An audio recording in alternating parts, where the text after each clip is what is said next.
पर्यायी व्यवस्था म्हणजे काय केलंस तू विक्रम? अगं पर्यायी व्यवस्था केली म्हणजे आपलं बाळ 2 वर्षांनी मोठं होईल का नाही. मग तू जरी आमच्यावर चिडलीस, आमच्यावर रागवलीस तरी सुद्धा त्याच्या मार्फत आम्ही तुझ्याशी संवाद साधू. आम्ही त्याला जाऊन सांगू की जाऊन तुझ्या आईला सांग की आम्हाला ऑफिसला जायचं. जाऊन तुझ्या आईला सांग की आम्हाला भूक लागली, आम्हाला जेवायला वाढ. हो की नाही?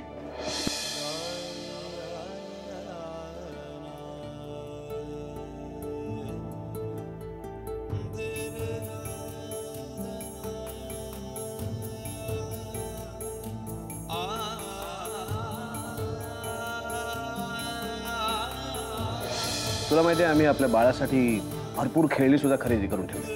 खेळणी आत्ताच? विश्वास बसत नाहीये? हे बाई ऐका,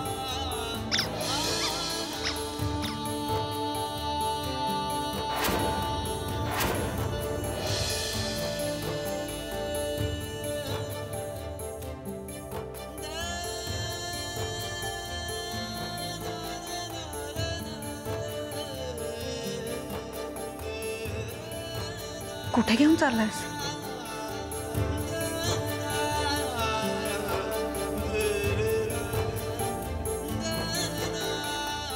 या खेळण्यांची जिथे जागा आहे तिथे आपल्याला आता या खेळण्यांचा काय उपयोग आहे? ती जितके आमच्या समोर राहतील ना तितके आम्ही जास्त हळवे बनत. ते बाळामध्ये अजून अडकून बसू मला.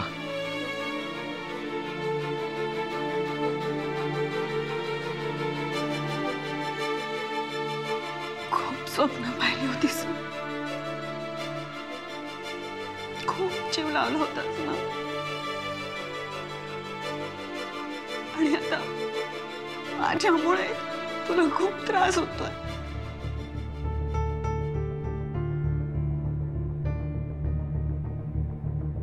त्रास तर होणारच आहे देवेनी, त्रास तर होणारच आहे. आपण दोघांनी मिळून जो निर्णय घेतलाय त्याचे परिणाम आपल्या दोघांनाही भोगायला लागणार आहे. विक्रम, विक्रम, तू वचन दिलं होतंस मला, तू माझा निर्णय तू मनापासून स्वीकारशील.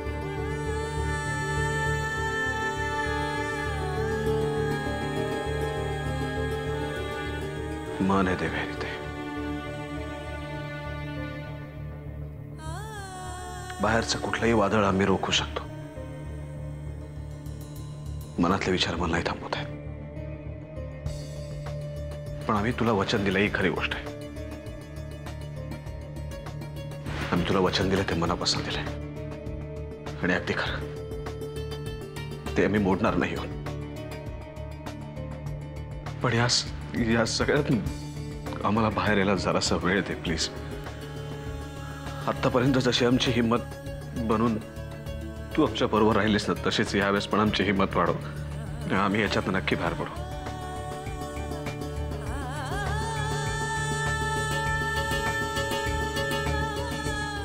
पडावं लागणारच आहे तुला. मी तुला असं नाही पाहू शकत. माझ्यासाठी करतोस ना हे सगळं, मग तुला हे स्वीकारावंच लागेल.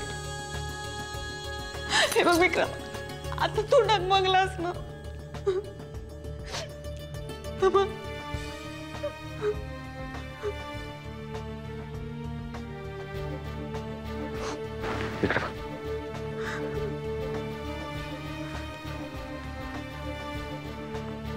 थोडा वेळ लागेल आम्हाला,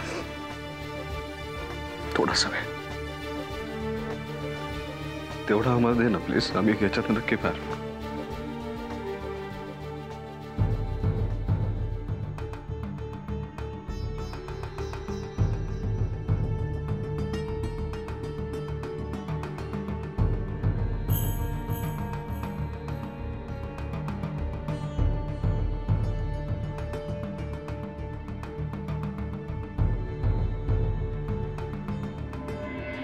रमा, या घराची जबाबदारी आम्ही तुझ्यावर का सोडून जातो?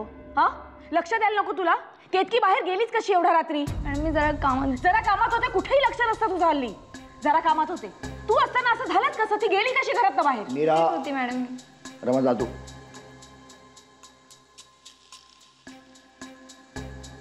तिच्यावर कशाला भडकतेस? तू तू तिला शेफारून लाडावून ठेवलीस म्हणून ती मूर्खासारखं घर सोडून गेली. वेळी जर तिला शिस्त लावली असेल ना तर हे घडलंच नसतं. अच्छा, म्हणजे जे काही वाईट घडतं ना ते फक्त माझ्यामुळे घडतं आणि जे चांगलं घडतं ना ते तुझ्यामुळे घडतं, असंच म्हणायचं ना तुला? किती वाईट वागलास तिच्याशी तू?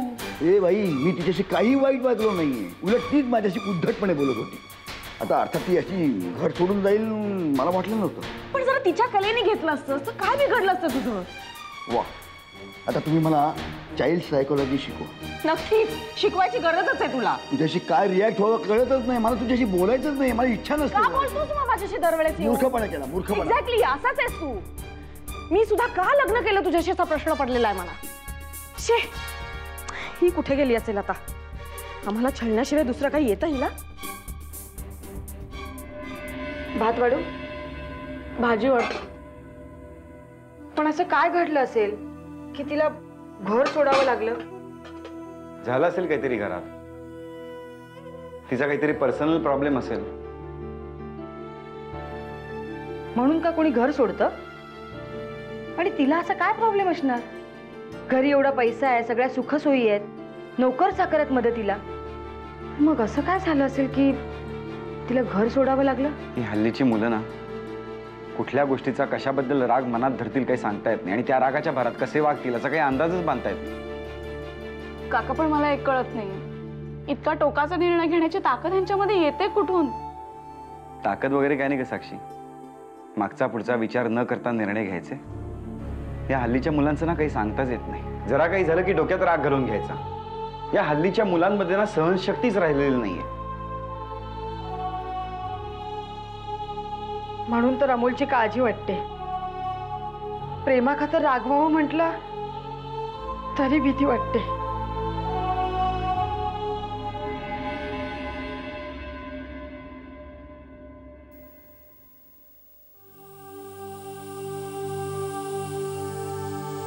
चल.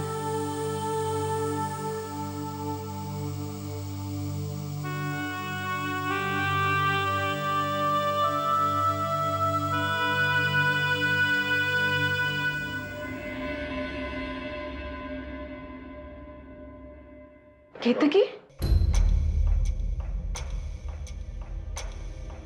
अगं कुठे निघाली होतीस तू एवढ्या रात्रीची? मी घर सोडून आली आहे साक्षी.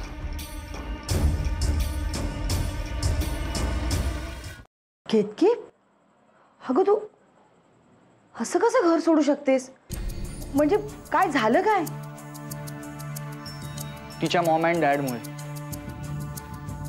ऍक्च्युली त्यांच्याशीच भांडण झाल्यामुळे ती इकडे आली. तर ह्या कारणामुळे घर सोडण्या इतपत हे कारण मोठं आहे. केतकी, तू असा अविचार कशी करू शकतेस? तू प्रत्येक वेळी जबाबदारीने वागायचीस. अमोल तुझ्या बरोबर आहे असं म्हटल्यावर आम्ही निश्चिंत असायचो. आणि तू असं घर सोडायचा कसा निर्णय घेऊ शकतेस? माझा नाईलाज होता आंटी. त्या घरात माझं कोणीच नाहीये. पैशाने विकत घेता येतील अशा सगळ्या गोष्टी आहेत, पण प्रेम देणारे नाहीये. केतकी, केतकी प्लीज शांत हो. हे बघ, तुझ्या ह्या प्रॉब्लेमवर घर सोडणं हे सोल्युशन नाही ना होऊ शकत. पण हा, तुझ्या आई आणि बाबांचा विचार केलास. त्यांना जेव्हा कळेल की तू घर सोडून गेलेस तेव्हा त्यांना किती वाईट वाटेल केतकी. त्यांना काहीच वाटणार नाही अंकल. मी घर सोडताना एक लेटर लिहून आली.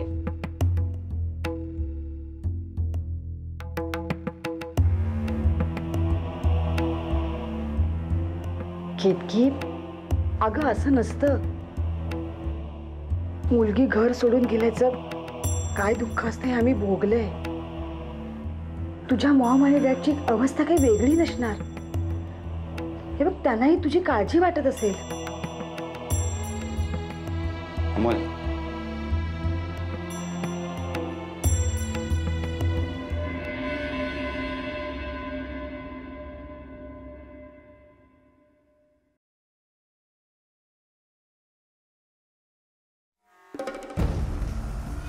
ही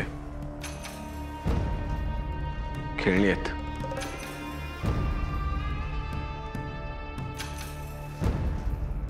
बाळासाठी. सगळ्यात पहिल्यांदा तुमचं अभिनंदन, तुम्ही बाप होणार म्हणून. तुमच्या बाळासाठी आमच्याकडनं हे पहिलं गिफ्ट आहे असं समजा. देवयानीचा निर्णय आम्ही मान्य केलाय. तुम्ही तो मान्य करावा असं आम्हाला वाटतं. बायकोच्या प्रेमापोटी तुम्ही हा निर्णय घेतला असेल, पण असले मूर्खपणाचे निर्णय आम्हाला मान्य नाही. प्रिया वहिनीनंही हा निर्णय मान्य आहे, त्यामुळे तुम्ही तो करा. आमच्यातलं आणि देवयानीतलं भांडण मिटलंय, त्यामुळे तुम्ही तुमचं बघा. आम्हाला विचारल्याशिवाय जर प्रियदर्शनीने हा निर्णय घेतला असेल तर तो आम्हाला मान्य नाही आणि आम्ही तुमच्या मुलाचा स्वीकार करणार नाही.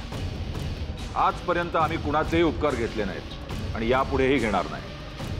प्रियदर्शनी भावनेच्या भरात काहीही बोलतील, पण आम्ही कधीही भावनाविवश होत नाही, तुम्हालाही माहिती आहे. आजपर्यंत त्यांच्या भावना तुम्हाला कधीच कळल्या नाहीत आणि राजे, इतक्या वर्षांच्या संसारानंतर तुम्ही त्यांना किती किंमत देता हे त्यांना चांगलंच माहिती आहे. त्यामुळे आता प्रिया वहिनींना तुमच्या परवानगीची गरज नाही. याचा आम्हाला काही फरक पडत नाही विक्रमराजे. प्रियदर्शनीने जरी तुमच्या मुलाचा आई म्हणून स्वीकार केला तरी बाप म्हणून त्याचा स्वीकार करायचा का नाही हा आमचा प्रश्न आहे आणि ते आम्हीच ठरवणार, प्रियदर्शनी नाही. त्याची चिंता तुम्हाला करायची गरज नाही, कारण त्याची तरतूद साईमांनी करून ठेवली आहे. साईमा आमचं बाळ तुम्हाला दत्तक देणार आहेत. तुम्ही पण कसल्या भाकड कथांवर विश्वास ठेवता आदित्यराजे.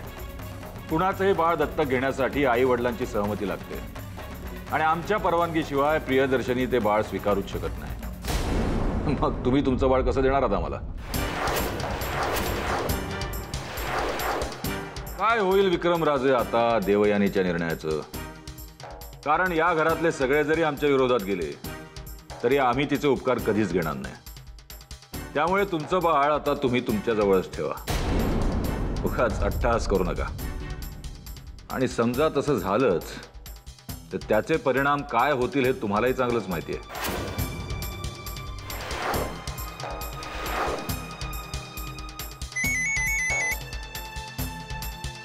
या तुम्ही. केतकीच्या बाबांना फोन लाव.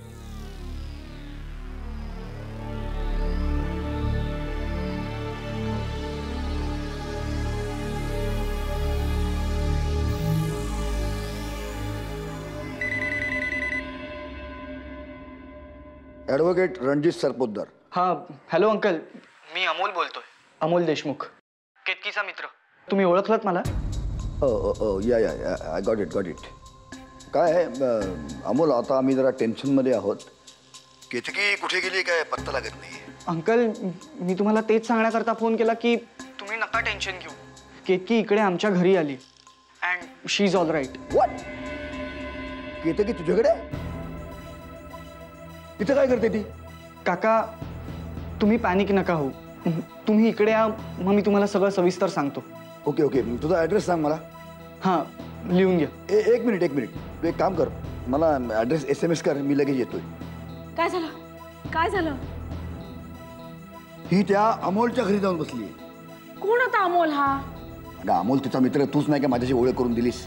अच्छा, ती त्याच्याकडे काय करते? हा प्रश्न तू मला का विचारतेस? तिला विचारूया, त्याला घेऊन येतो मी. बरं, लवकर झाडी घेऊन ये. केतकी, तू हातपाय तोंड धुवून घे, मी तुला जेवायला वाढते. चल.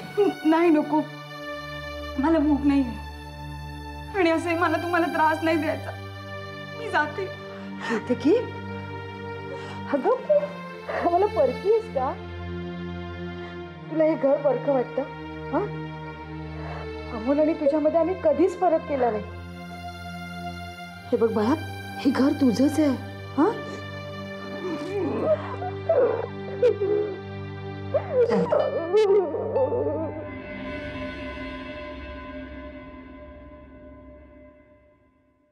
साईबा, सगळं तुमच्या मनासारखं झालंय.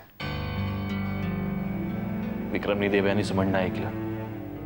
देवयानीने सुद्धा आपला हट्ट सोडलाय. आता तुम्हाला चिंता करण्याचं काहीच कारण नाहीये. आम्हाला काळजी वाटत होती ती देवयानीची. आदित्यराजेंनी आपला हट्ट सोडला म्हणून आम्हाला खूप समाधान वाटतंय. तुम्ही योग्य वेळी आदित्यराजेंची समजूत काढलीत म्हणून त्यांनी आपला हट्ट सोडला. त्याबद्दल आम्ही तुमचे मनापासून आभार मानतो नीलराजे. साईमा, आमचे कसले आभार मानताय? आम्ही फक्त आमचं कर्तव्य पार पाडले. आणि साईमा, आपल्या माणसांचे आभार मानायचे नसतात.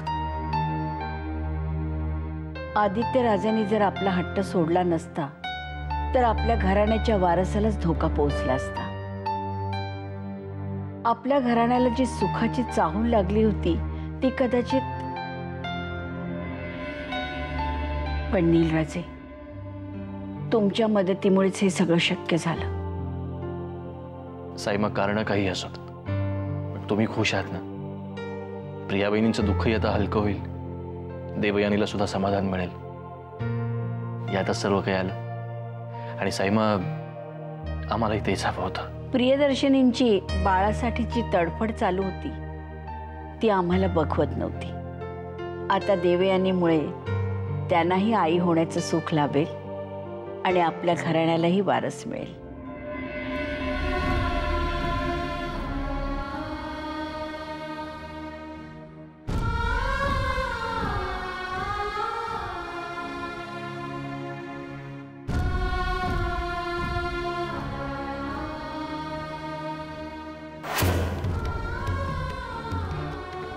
साईमा, मी जर राजे शिर्के घराण्याला वारस दिला असता तर माझाही तुम्ही कुलवधू म्हणून स्वीकार केला असता?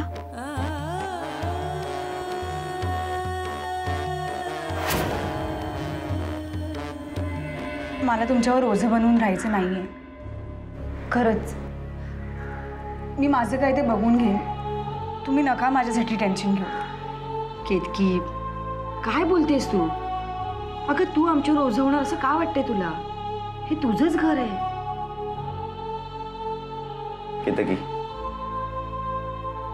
मला तरी असं वाटतंय की तू घर सोडून जाण्याचा विचार डोक्यातून काढून टाकावास.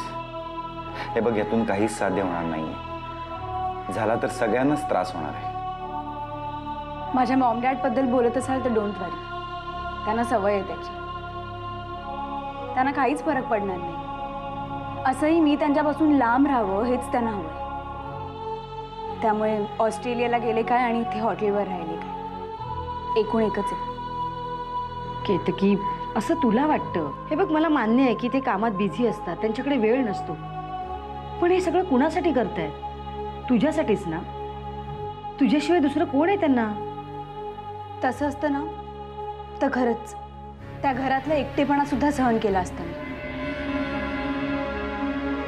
पण त्यांना त्यांच्या स्वतःच्या स्टेटसवर जितकं प्रेम आहे तितकं माझ्यावर नाही. केतकी, कम ऑन यार.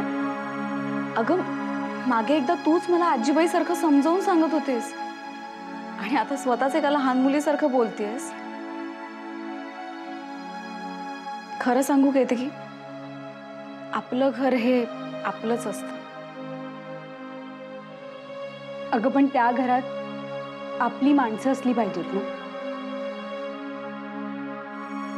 कधी कधी ना मला अमोलला बघून खूप जेलस फील होतं.